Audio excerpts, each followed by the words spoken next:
Jones from the Giants. Daniel, is that you? Beat the Chiefs. Show me. If the Broncos and Russell Wilson can show me that they can beat the Chiefs, then I will start believing.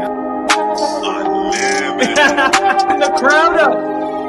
And so on this defense, and Kansas City won't snap the ball again. The Denver Broncos have beaten the Kansas City Chiefs. Dave Montgomery on the Lions, former Bear, gonna make this his revenge game for sure. David Montgomery gets the touchdown that ices the game. No! And there's a flag. There's flag. There's flag. There's flag. There's flag. Snap. Hold. Kick. Denver wins! Denver wins! Let's go! They open. No! What happened?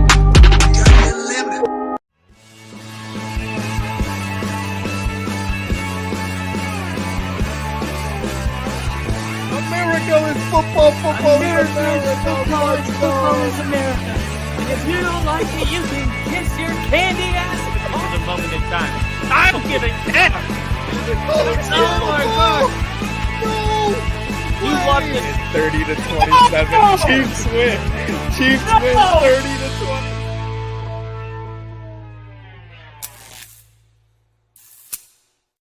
Woo! Ladies and gentlemen, welcome to the Only Football Podcast. My name is Kyle, and we do not have Rick today. Remember, he is moving, so he's doing some renovations to his house and doing stuff like that. So we're going to hold down the fort. Should be a quicker episode than usual. I was trying to come on earlier, but for some reason, I have a lag in my camera. There is no software update. My internet's fine. So I really don't know what's causing it. It's wildly frustrating, but I decided to just go ahead and push through. And we are going to go through these games somewhat quick, but I just didn't want to skip an episode. I wanted to be here for you guys. I know that the recap sometimes is some of y'all's favorite. So I mean, for the Bronco fans out there, I just got to say, we've won 3 in a row now. Next time we play, it'll be against the Chargers, and it will have been a month since we've lost a football game. So just like, let this already be part of the season that we enjoy. Don't take it for granted. If your team right now is on a roll, you could be a Commanders fan, whatever the case is, you don't want to take it for granted because you never know how the season's going to go. But for right now, things are feeling really good. If the season ended today, Denver would be in the playoffs. They would be the 6th seed, and they would play the Ravens, who would be the 3rd seed, and that game would be in Baltimore. But how long has it been since it's been week 6 and Denver is in the playoff picture? I mean, 2016. This is the latest into the season that we've had a record over 500 in my memory. So this is just really an amazing time to be alive. And we had a feeling, right? We had a feeling that this was going to be a good year for us. So let's get right into it. Let's do our recap. So we're going to start off with the Miami Dolphins and the New England Patriots, because this is one that I actually didn't want to do at all, just because it is extremely boring, right? The Miami Dolphins win 15-10. I know Rick picked the Patriots. I went with the Dolphins here. Notably, Drake May is going to get his first start coming up here pretty soon. Sometimes when I do live videos on my own, my mic is finicky. So let me know in the comments if the audio is good. I'm actually going to just pull this up really quick before I get too deep into this. I want to make sure that you guys can hear what I'm saying. Otherwise, it's all for nothing. All right. Sounds good on my end. All right. So this was the game. The Patriots had a chance to take the lead late, but ended up falling short. Their final drive, stalling near the goal line. Tyler Huntley stepped in at quarterback for Miami, somebody that we thought was going to have more success than Skylar Thompson. So no, Tyler Huntley did not produce, anything. I mean, they get the win. They scored 15 points, but he went 18 for 31, 194 scoreless yards. But he did not throw an interception, and he had another turnover-worthy play. Or he did throw an interception in this game, and he had another turnover-worthy play that wasn't picked. So in the meantime, we have some data here for you to give you a look at the game. First, I want to say the player of the game is Terrion Armstead, the veteran tackle. Looked really good on Sunday evening. He had only one pressure, a hurry, across 36 pass blocking snaps. He also graded well in the running game. He finished with a 90-plus PFF grade. So congratulations to Terrion Armstead. You got to give the offensive line some love. So total offensive plays, the Dolphins pretty much dominated. They had 75 plays to the Patriots, only 55. The Dolphins had 23 first downs, which is actually pretty good. The Patriots had 15. The Dolphins were able to run for 9 first downs. 11 of them were passing first downs, so pretty balanced. Third down efficiency, the Dolphins 36% to the Patriots 31%. Average yards per drive, 28 for the Dolphins, 25 for the Patriots. So pretty similar, pretty similar. The main difference being that one touchdown. The Dolphins had one red zone touchdown, and the Patriots didn't have any. So, yeah, I mean, this is not going to be a good year for the Patriots. I mean, if the season ended today, they would have the number 1 overall draft pick. I think people were feeling really optimistic when they beat the Bengals week 1. And it was like, man, who knows? Maybe the Patriots can be the Houston Texans of last year, but there's no way, because there's no CJ Stroud to save the day.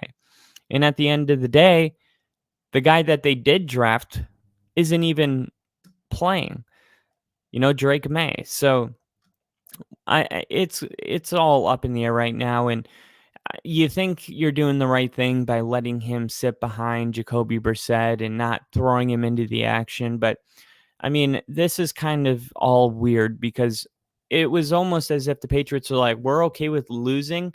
What we're not okay with is throwing him into the game and losing his confidence and then never having that quarterback. That's what we're not okay with. But now that they're losing, they're going to throw that quarterback into the fire. So it was like, if this was the plan all along, then why didn't you just start him from the very beginning of the season? It doesn't make much sense to me. I understood what they wanted to do. They wanted to let him continue to develop, but you had to have known that you weren't going to win your games with Jacoby Brissett. So I don't know. It all seems kind of weird to me now that you're throwing him in to save our season position, and this whole thing was about not ruining his confidence. It just all seems really off. But that's what the Patriots are going to do, and I think a lot of us are really excited about getting to see what this guy can do. He was going to be the number 2 overall pick for a while. Then Jaden Daniels had an amazing senior year, and he ends up being the number 3. But really exciting to finally get to see what this guy's going to be. And we'll see what they look like. Let's see. Next week, they play Patriots. Play the Texans. Oh, great. Yeah, that's the game to throw them into. Man, the Patriots. But all right, that's that game. Now, this game was a lot more fun to break down, and this is the Baltimore Ravens. I actually picked the Bengals to win this game. I thought the Bengals were going to be at home and that home crowd was going to give them enough juice to end up winning. Baltimore ends up scoring 10 unanswered points to force overtime before surviving a missed field goal from Cincinnati, then winning 2 plays later. You saw Joe Burrow in the press conference saying we're not a Super Bowl team right now, all this stuff. And I'm like, wait a second. So many of the people out there, they have the Ravens as like the number 1 team in the league. And you got a 10-point lead late in the game. You should have won this game. The game against Kansas City, if it weren't for a pass interference call, you win that game. So something's not adding up. Like, sure, the Bengals are losing these games, but the Bengals also should have beat the Ravens and the Chiefs. So to me, these are minor tweaks we're talking about. Like, I know the record sucks right now. You're 1-4, but call me crazy. I'm just not hitting the panic button on this team. In the manner of which they lose matters. The context of their losses matter. Their opponents and the way that they have lost allows me to say, not worried. I'm not. Joe Burrow threw for 5 touchdown passes. He threw for almost 400 yards. Jamar Chase and T. Higgins accounted for 4 of those touchdowns. I mean, they together they had 276 receiving yards, and Chase alone almost had 200. So I know that the Bengals need to put it together, but they're like right there. Jackson is quietly putting up MVP numbers once again. He's thrown for 9 touchdowns and only 1 pick, and helping Baltimore get back into the AFC North conversation after they started 0-2. And a lot of people were like, should we worry about the Ravens? And I was like, no, you shouldn't worry about the Ravens, because the Ravens were the unluckiest team by week 3, and they played really 2 tough opponents. But I feel the same way about the Bengals. Like, I'm not worried about the Bengals. I'm not worried about the Ravens. But it is time to start winning football games if you're the Bengals, but I expect that they will. Baltimore's pass defense is becoming a real problem when you watch these games live. The Ravens came into the game ranked 28th in passing yards per game allowed, and then saw that average soar after they were sliced up by Burrow. And next up, they have Jaden Daniels, who is now throwing the ball everywhere, like the best offense in the NFC. So another tough test coming Baltimore's way, and their passing defense is going to have to find a way to improve, or they're not going to win a lot of games. Next up, we got the Cardinals. I actually called this upset. I called a couple upsets. This was one of them. And Bill, before we move on, said, hope the Bengals don't make those minor tweaks until after this Sunday. Yeah, the Bengals playing the Giants. That's gonna be a good game. Giants are flying high. We'll get to that. So the Cardinals are able to beat the 49ers. I mean, what a win for Arizona and head coach Jonathan Gannon. They went 4-13 last year, and the Cardinals have still been highly competitive, which was what we expected. I remember last year, the Cardinals were highly competitive. The record doesn't show that, but they were. And this year, I thought the Cardinals would be an improved team, and right now they're 2-3, 1 game behind being 500, but Arizona looks a lot better. The defense had 3 second-half turnovers, and the Niners were stunned. I mean, they're in San Francisco, but for them, there's really no time to rest. And when you lose a game like this, you want to get the bad taste out of your mouth pretty quick, and that's what's going to happen because they're playing Thursday night against the Seahawks, which is another important divisional game. I think despite the loss of Brandon Ayuk, he should be happy. Despite the loss, Brandon Ayuk, who got that big contract, he hasn't really been performing well. And people are like, what is it when people get paid that they just suck all of a sudden? Well, Brandon Ayuk seems to be back. He caught 8 passes, 147 yards, 11 targets.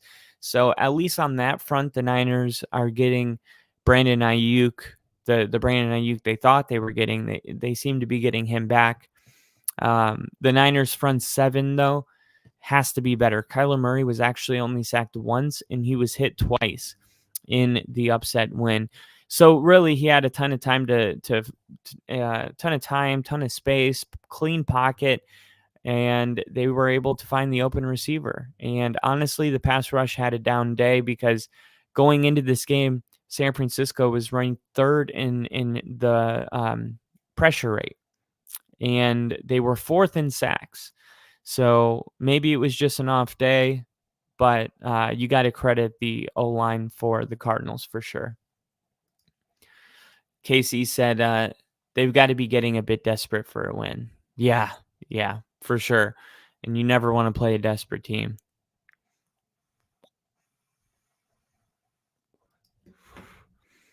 All right, next up, we have the Texans revenge game or the Bills revenge game. I don't know how you twist that. Josh Allen's revenge game.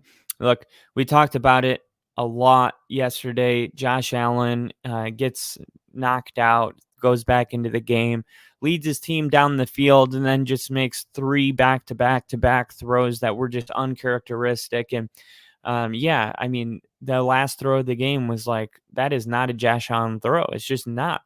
Well, he was just knocked out. So I guess that really wasn't Josh Allen. Josh Allen, though, in this game, I mean, in that last drive, it was pretty atrocious. But to me, I just chalk that up to the dude being knocked out. It was kind of a coaching disaster on both sides. Houston ends up winning the game in the last second, but Josh Allen just not as good as CJ Stroud. CJ Stroud, 28 for 38, 331 yards, despite losing Nico Collins in the first quarter. But there was a 67-yard touchdown pass before they lost him. Houston now leads the second place Colts by 2 games, and Houston right now is the second seed above the Ravens, and the Chiefs, of course, are the first seed. The Texans have a little bit of cushion as they go to New England next week and play a rookie quarterback. DeMeco Ryans, a defensive mind, going against a rookie quarterback making his first start. Not a good spot to put Drake May in. I don't think this is the game to start him, but not to reopen that can of worms. I just don't understand what the Patriots are really doing. It seems like they don't really know what they're doing, which is like, if you're going to be wrong about something, at least be confident in it and just let Jacoby Brissett continue to start all year.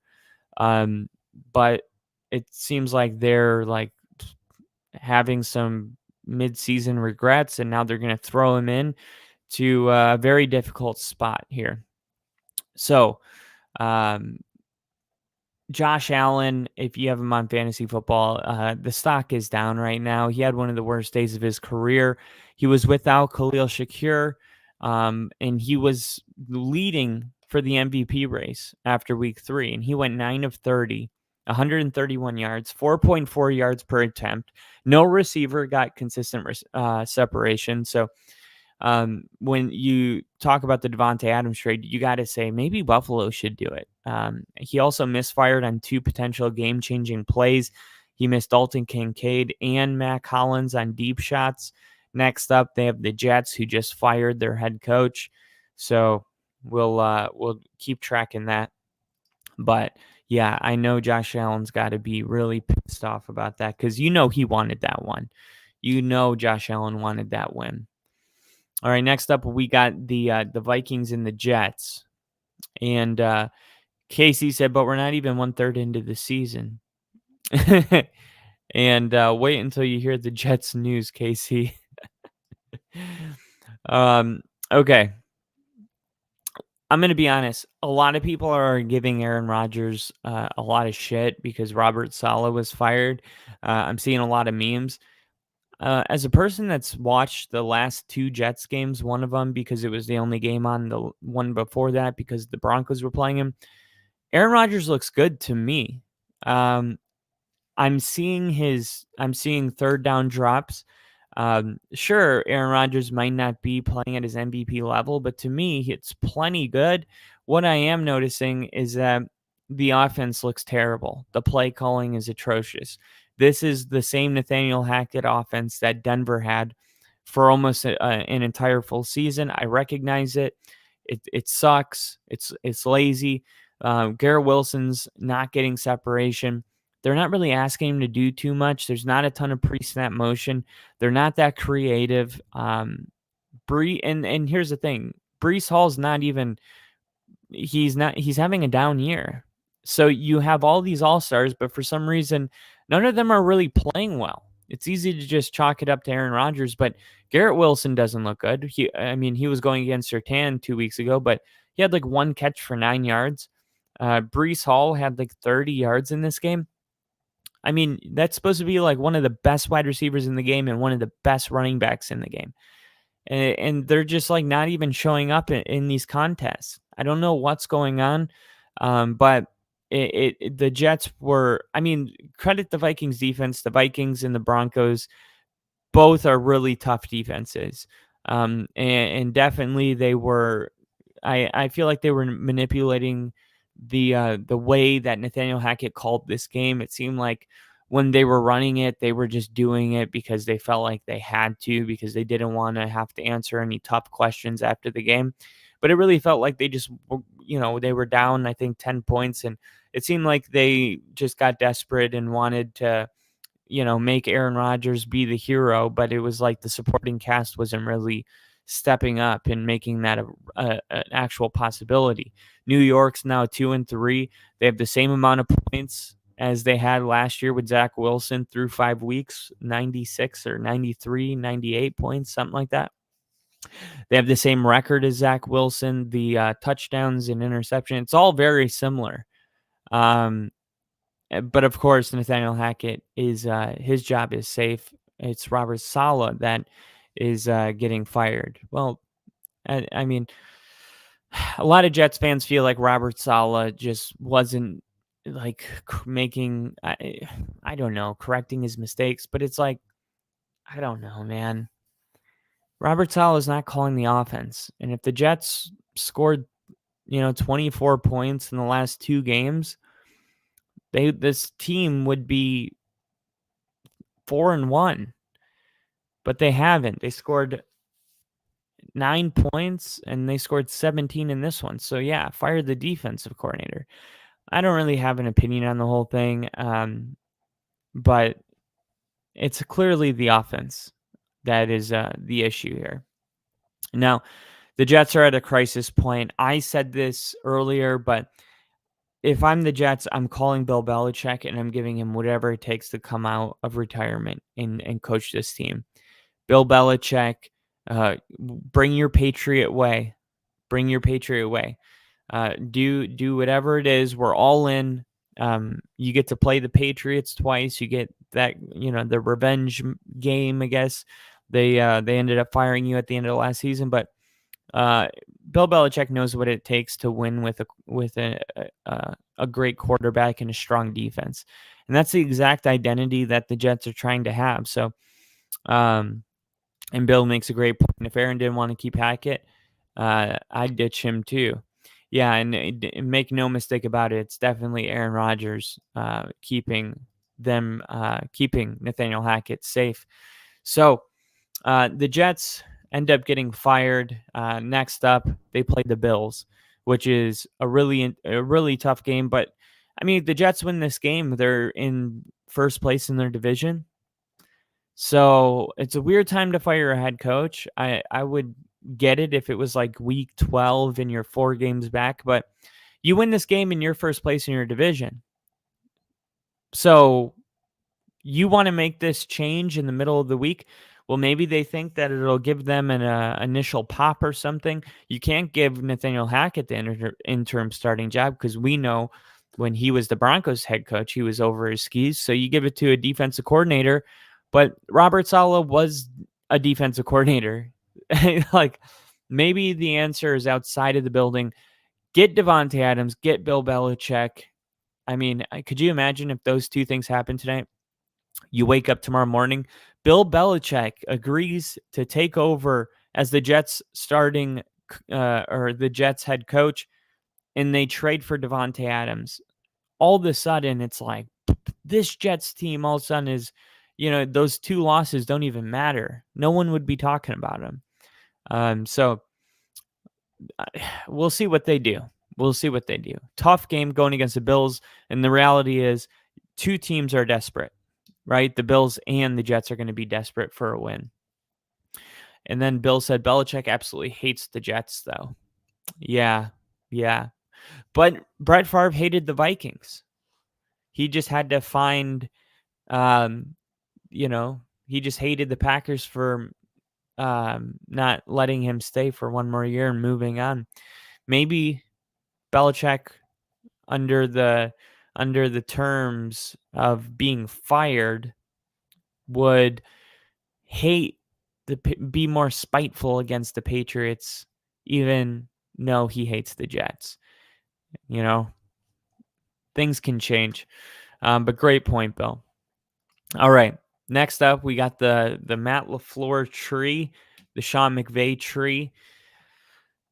In the Packers win, a lot of people were going in on the Rams in this game.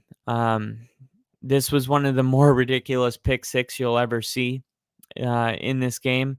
But it is going to be, I feel like for the Packers, it's going to be a really tough division altogether because the Bears are 3-2.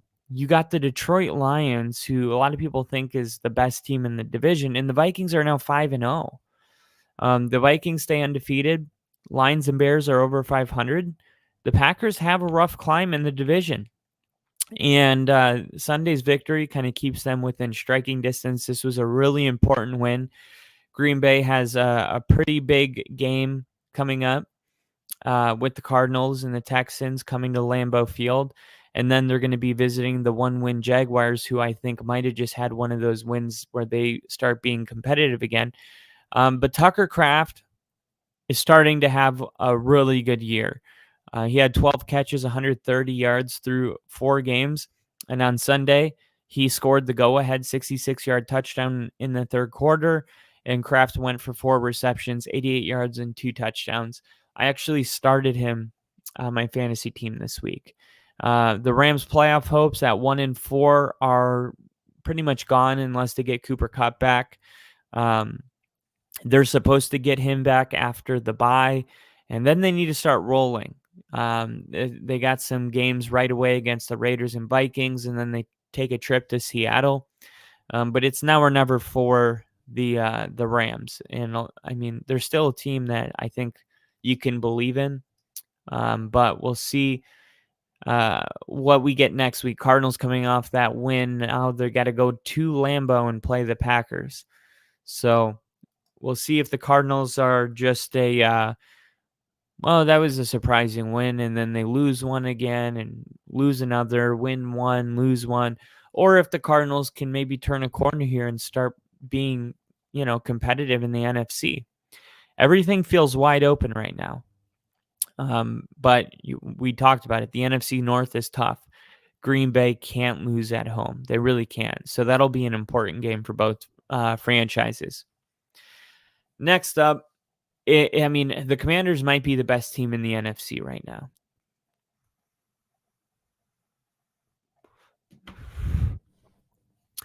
now. For Cleveland, bench Deshaun Watson. Bench him. Bench him now. Bench him last week. He's playing horrific. I saw a stat that said that he's averaging the least amount of yards per attempt in the NFL. He's throwing it like 2.4, 3.4 air yards per attempt. He's playing awful. I don't know what is going on with him, but he is just not good enough. Kevin Stefanski, he's got Jameis Winston there. I think it's time to turn to Jameis Winston. And they just need to move on. I really think so. Washington, like I said, they look like the best team right now in the NFC. Arguably, Daniels has another amazing performance. He throws for 238 yards, ran for 82 yards. Just playing onto this world, having like a CJ Stroud type year. And, November 5th is the trade deadline. It was November 4th, but the NFL moved it because that was the same day of the presidential election. So the NFL didn't want to compete with ratings. They wanted to make sure that they were able to, get all the ratings and stuff. But the trade deadline's coming up, and if the Browns aren't going to have a good year, maybe they trade Amari Cooper. Maybe it's time to trade Amari Cooper. Maybe it's time to try to build some assets back from losing a shit ton of assets because of the Deshaun Watson trade and start getting ready for next year. But if Deshaun Watson's playing this bad, maybe you just let him finish the year, because you might end up with a really great draft pick, and no one can accuse you of tanking if you have a quarterback in the game as, I guess, prolific as Deshaun Watson, right? If I'm a GM, this is like the stuff that they don't talk about. I'd be like, look, we can't tank. Technically, we can't tank, but we can keep Deshaun Watson in the game. You guys you put that together. I didn't say anything. You guys do the math on that. So we'll see what the Browns end up doing. But I think for every team that wants to acquire a receiver, the Bills, the Chiefs, Washington, I think it's definitely time to ship Amari Cooper. So we'll keep an eye on that. I think that trade is inevitable around the corner. It's been reported that maybe the Browns are interested in doing it. The offensive line, normally a strength, because Bill Callahan, the best offensive line coach in the league, his son gets a head coaching job with Tennessee, and Bill Callahan goes with him, and so does the Browns offensive line. The Browns have one of the worst offensive lines in football entering week 5. They've given up 19 sacks, most in the NFL. Against Washington, the Browns saw Watson sacked 7 times, putting the unit on pace for 88 sacks for the season. Absolutely redonkulous. Next up, the Browns are playing the Eagles. Looks like it's going to be a game where, what's his name? I'm blanking on his name right now. The Eagles out of Georgia, they drafted him 9th pick. Jordan, why do I want to say Jordan? Who cares? The defensive line for the Eagles, this might be a kind of game where they can get into some kind of rhythm. All right. This game is very embarrassing for Panther fans. Very embarrassing. Bill says the Commanders are going to be a problem. Better to get something for Cooper than nothing, like we got for McKinney and Barkley. Exactly. It's like a stock. You got to know when to buy, you got to know when to sell, and you got to know when to trade.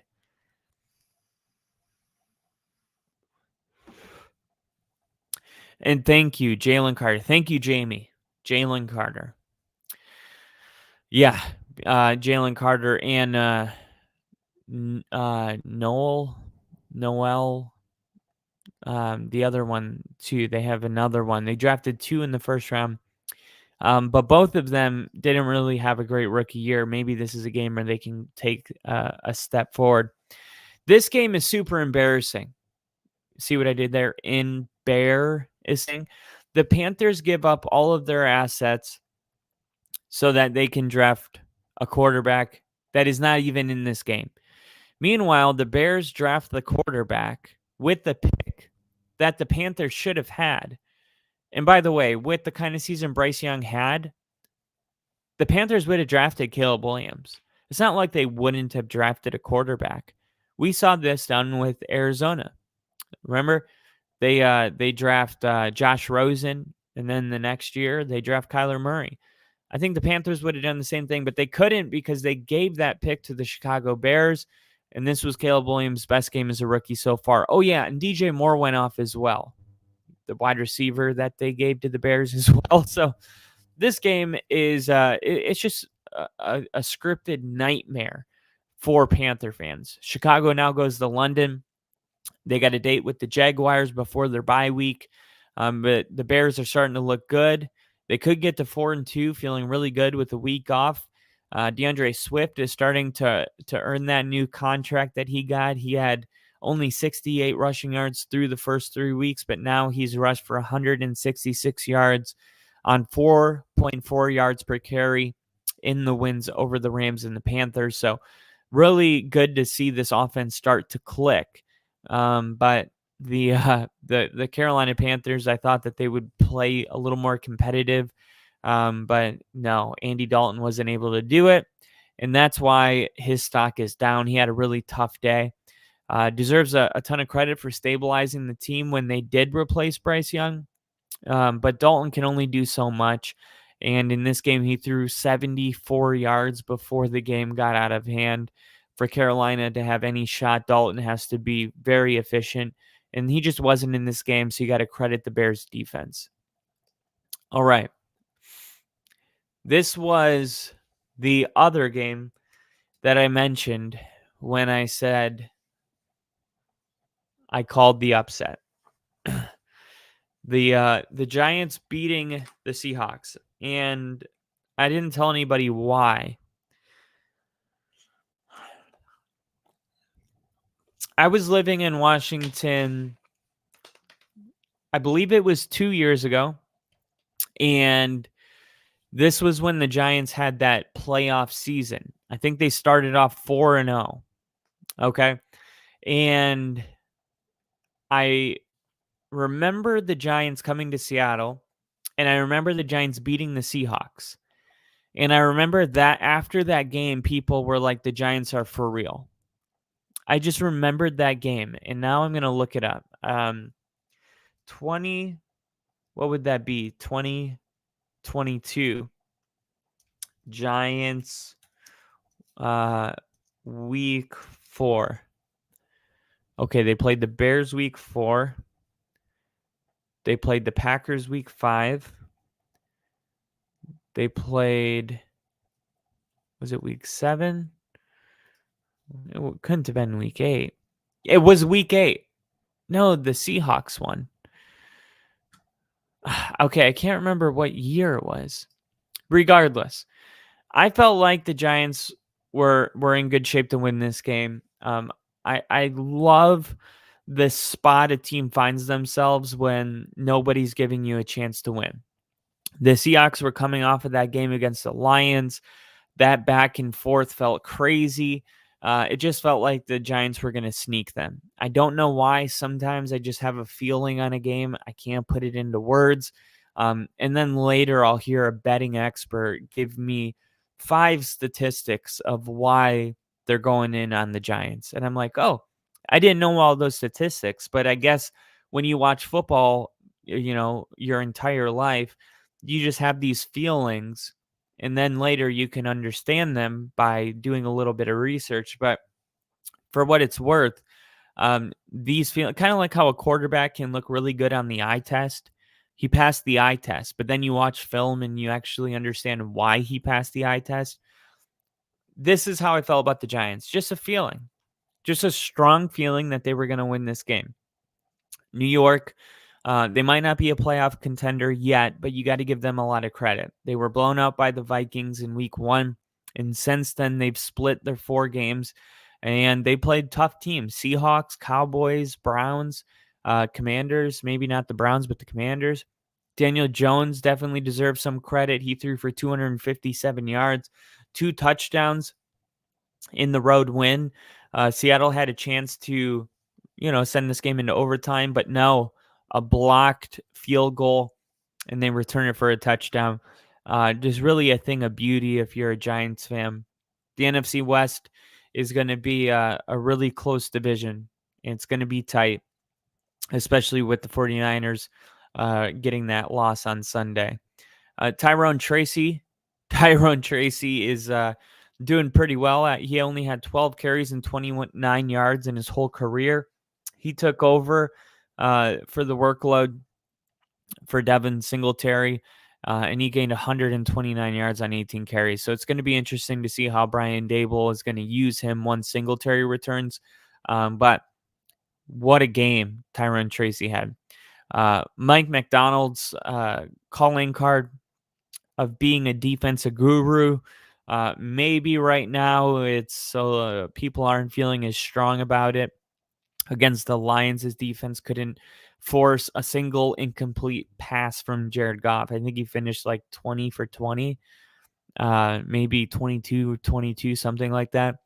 And then in this game, this defense permitted 389 yards and 42 points.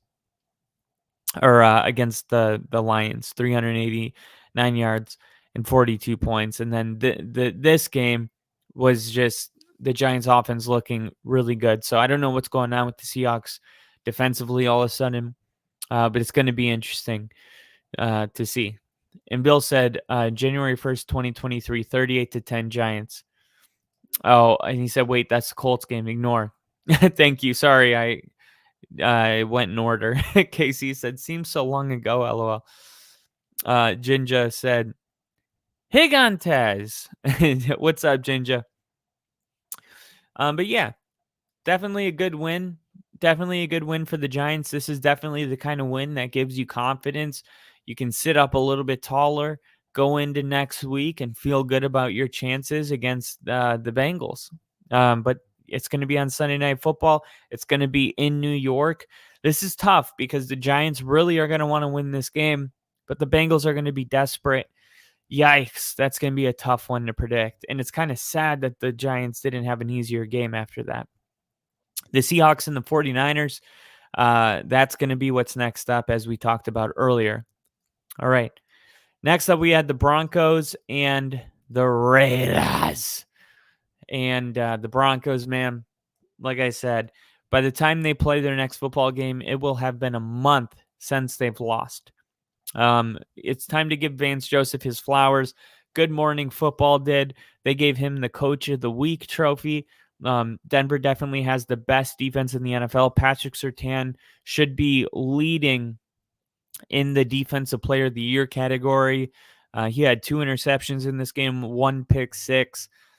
This is definitely one of the best defenses in the leagues. And what's crazy is there's not a bunch of names on it that you know, right?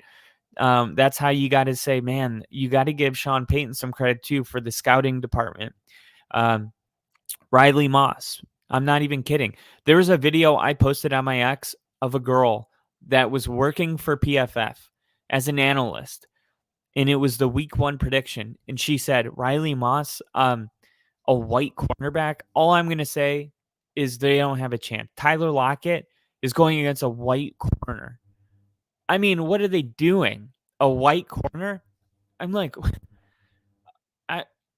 how do you have a job for PFF? You've provided no insight. All you've told me is that he's a white corner. Okay, he's lengthy.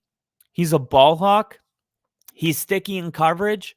And he had an interception in this game. And he happens to be playing at a Pro Bowl level right now. PFF's highest graded corner in the league is that white guy. And guess what? When you have Surtain on the other side, you get a ton of targets thrown at you. So yeah, there's going to be a play or two that he doesn't get, but he's getting 20 targets, 15 targets a game. They're picking on him. And he not only has he held his own, but he has risen to the occasion and has been a pleasant surprise. This defense collectively is looking amazing. The Raiders are going to be trying to get rid of Devontae Adams. For the Raiders, it does feel like their season's over. If you had to look at a bright spot, I would say Brock Bowers looked amazing. He was PFF's highest graded rookie this week. Brock Bowers is really good. It's just they don't have a good quarterback right now. They don't have a good situation. Gardner Minshew had a ton of success. They scored the first 10 points in this game, but then they benched Gardner Minshew and put in Aidan O'Connell. Aidan O'Connell looked good as, a pocket quarterback, but Gardner Minshew gives you more of the backyard football. He gives you more of that. So I thought that was a really interesting decision on their part. But I mean, Denver right now looking really good. Antonio Pierce needs to figure out how to manage this team. The Raiders had a 3rd and 5 for the Broncos from the Broncos 45-yard line in the first half, and then they ran for 3 yards and punted. These are the type of decisions that I was calling out in the preseason. And I was like, I don't get it. They were playing a game, and the opposing offense was trying to drive down and score to win the game, and he was calling his timeouts. He just makes a lot of weird decisions, and it feels like him building that culture and the Raiders way and all that stuff. It seems now that maybe that was only a temporary emotional thing. Maybe that's not going to, I mean, it's hard in this league as a head coach. Like, you can go in and make a change, a culture shift in your first year, but can you do it for 20, right? That's what's difficult. TJ Watt is a stud. He's definitely up there for Defense Player of the Year. Of course, he's always going to be up there every single year. Nick said, recap of Broncos games. We are going to the Super Bowl. Broncos going to Super Bowl. Yeah. So, Broncos, man, super excited to see my Broncos playing really good. Bo Nix is looking better every single week. He gets in that fight. It wasn't really a fight. It was a heated exchange with Sean Payton on the sideline. And that's what Sean loves, right? Drew Brees said he loves when you push back on him. Be confident. And basically what happened there, after long research, Bo Nix flipped the play at the line of scrimmage, right? He flipped it. Sean Payton didn't want him to flip it. Bo was pleading his case as to why he flipped it, and he flipped out in the process. So that is all that was. He's a rookie quarterback. There's going to be those moments. The Jacksonville Jaguars get their first win of the season against the Colts. Doug Peterson won't have to hear calls, at least for a week, about losing his job. They finally won a game. They beat the Colts for the 10th consecutive game. The Jaguars definitely benefited from Trevor Lawrence having the best performance of the season by a wide margin. He went 28 for 34, 371 yards, 2 touchdowns. But the Colts should be sick, because the Colts could have gotten over 500 for the first time this season. And instead, they watched the defense play horribly the entire game, allowing almost 500 total yards to an offense that entered this game ranked 25th. Brian Thomas Jr., who I said the week before when we did our rookie grades, Rick had him pretty low. I was like, no, Brian Thomas is going to be a Pro Bowl wide receiver. I gave him a B+ because he wasn't ready to get an A grade. If we did it this week, I would give him an A-. I'm telling you guys, Brian Thomas Jr. has been overshadowed nationally because of Malik Neighbors. But he's been excellent if you watch these games. Through 5 weeks, Thomas has caught 17 passes, 275 yards, 2 touchdowns, including an 85-yard touchdown against the Colts in this game.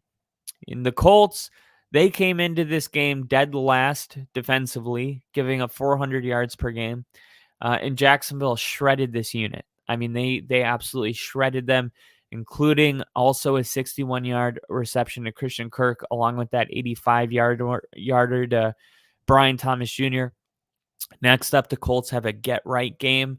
But the Titans are looking for their first win of the season, so we'll see what happens. The game's in Tennessee. Thursday night, we had that game that we discussed already. Let me just see. I think that's every game. We talked about the Chiefs. We talked about that Thursday night game. I just want to make sure I didn't forget any of them. No, I got them all. The bye weeks have shortened it. But before I get out of here, I wanted to give you guys the power rankings. Ginger said over half of our starters were out too. We are fucked. It's a long season, but yeah, you guys. I honestly, I'm going with Flacco for the rest of the year. I am. At least he's playing well enough where you feel like if for any reason Anthony Richardson's just not playing as good, you can just go with Flacco and have Richardson hold the clipboard for another year, because Flacco looked really good. I think he gives you the best chance of winning right now. Okay, so here's the power rankings. The NFL does it, not me. This is the NFL's power rankings, and I'm going to give you the power rankings, okay? The Vikings are first. The bye week would have felt a lot different if the Vikings somehow coughed up this game in London after jumping out to a 17-0 lead. But as shaky as things were, the Jets or the Vikings were able to get a win over the Jets. And you can't really argue with that. The Vikings are undefeated. You're going to have the two undefeated teams at the top of the list. And they do. The Chiefs are number 2. They grinded away last night, 4 quarters, put the game away, but never really leaving it in doubt, which is what I talked about in my recap yesterday. I talked about how the Chiefs had 2 opportunities to kind of blow this game open, and one of them ended in an interception, and the other one was a missed field goal. It's just like the Chiefs really haven't put together one of those Chief-type games where they win in an exclamation mark. They just haven't done it yet. So they're undefeated. They got to go at the top, so they have them at 2. The Lions are at 3. They could be 4-1, but they let the Bucs game slip through their fingers. That said, though, this team has played very similar to 2023 when they tripped up against Seattle early in the game. And then the Ravens walloped them. I remember that one. That was I think that was week 4, maybe week 5. I think it was week 5. But yeah, Lions there at 3. You got the Texans at 4. All right, Texans at 4. They're 4-1. It's funny. It's like the NFL's power rankings is just based on record. It's like they're the only 4-1 team, and then the Lions are 3-1, but the 2 5-0 teams are 1-2. You know what I mean? And then when you get to number 5, you got your 3-2 team. Okay, I guess you got the Ravens at 5, the Commanders at 6. The Commanders are 4-1, so I guess they didn't go just in order. Buffalo's at 7, Packers at 8, Tampa at 9, Steelers at 10. I don't know how. The Steelers are not a top 10 team. They're just not. Not right now. They got a really good defense. They can hang in games, but overall, like, it's just not a top 10 team. I'm just going to keep saying that. It's just not. Eagles at 11, Falcons at 12, Cowboys at 13. The Broncos are at 14. Wow. The Broncos are at 14. Wow. All of a sudden, having the Broncos in my top 5 is not so crazy. The Seahawks at 15, the Saints at 16, the Bears are at 17, the Niners at 18, Chargers at 19, Jets at 20, Colts at 21, Cardinals at 22, Giants at 23. Those throw those Daniel Jones jokes in the draft folder for now because he's playing some good ball. Without Malik Nabers and Devin Singletary, Jones led a surprisingly effective offensive attack, overcoming some early mistakes to pull out one of the team's more memorable victories in a few years. Jones got some help from a breakout effort by Tyrone Tracy, as we talked about earlier, and a turn back the clock performance from Darius Slayton, who had 122 receiving yards, most he's had in a game since he had 129 in week 5 of 2020. And we should not forget about the roles played by the defense. 7 sacks, or the special teams, 3 field goals and a blocked field goal for a touchdown. This young Giants team has shown plenty of room for growth in the early going, but the results have been far more encouraging since the opening game loss to the Vikings. New York's 2-1 on the road and has 3 of the next 4 games at home. Uh-oh. Are the Giants a playoff team? We'll see. Well, the Giants are 1 spot ahead of the Bengals. See, this is what's hard for me right now. Like, don't be mad at me, Bill, but the Bengals all the way down here because of their 1-4 record. If we're just basing this off of like teams, I think the Bengals are a better team than the Giants. I do. I'm sorry, but I mean, I just trust the Bengals more. I trust Joe Burrow. But the Bengals are 1-4. So number 23 is the Giants, number 24 is the Bengals, and that's the game we're going to get on Sunday. So, hey, maybe we don't have to have a debate about this. We'll just let the playing on the field do all the talking. Number 25 is the Raiders. Number 26 is the Titans. Number 27 is the Rams. Number 28 is the Dolphins. 29 is the Jags.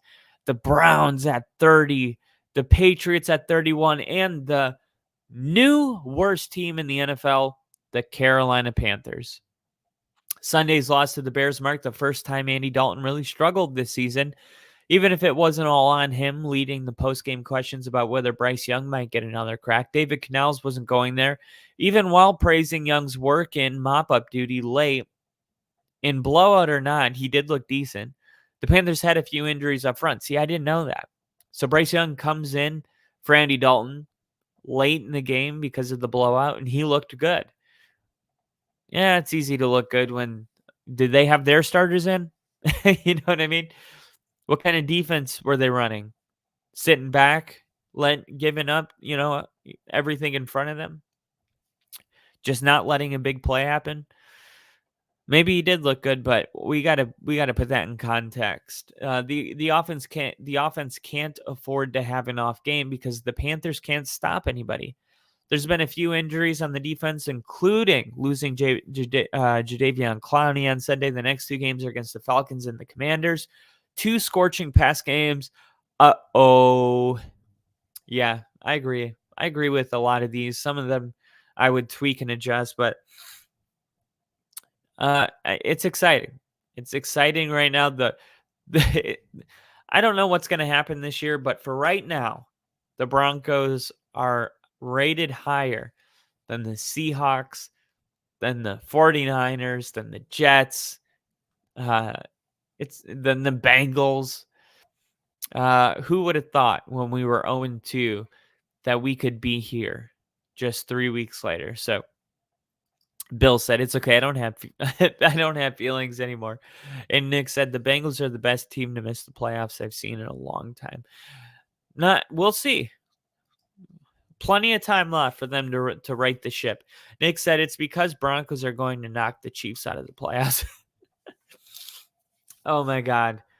Wouldn't that be amazing? And I said it earlier, but if the season ended today, the Broncos would be the 6th seed and they would play the Ravens, who would be the 3 seed in Baltimore. And that would be the revenge game I would want to see, the Broncos beating the Ravens. But all right.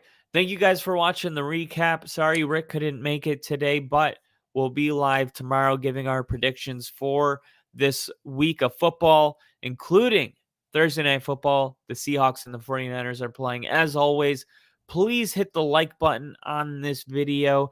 Helps us out a bunch. Please follow us on X at NFL with Kyle, and you can follow Rick at And Now Rick. Thank you guys always for being here and supporting us in every way you do. Bill says, thanks for the show. It is truly my pleasure.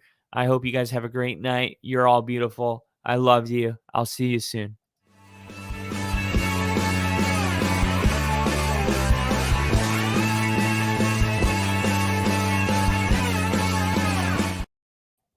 Oh, one more thing. Super Bowl 50. Defensive end, Derek Wolfe. One of my favorite players growing up. Derek Wolfe. A lot of you know I was in the military. I got in a bad accident, got a blast wound on my right leg. And the Broncos sent me a care package. Inside of that care package was some salute to service gloves, a salute to service polo, all kinds of cool stuff. And then there was a football, and it was autographed by Derek Wolfe. And I saw a post that he had on X, and I just commented on it. And I was like, hey, man, I received this in the military, and the Broncos sent me this, and the best thing I got was this football sign from you, and I never had the opportunity.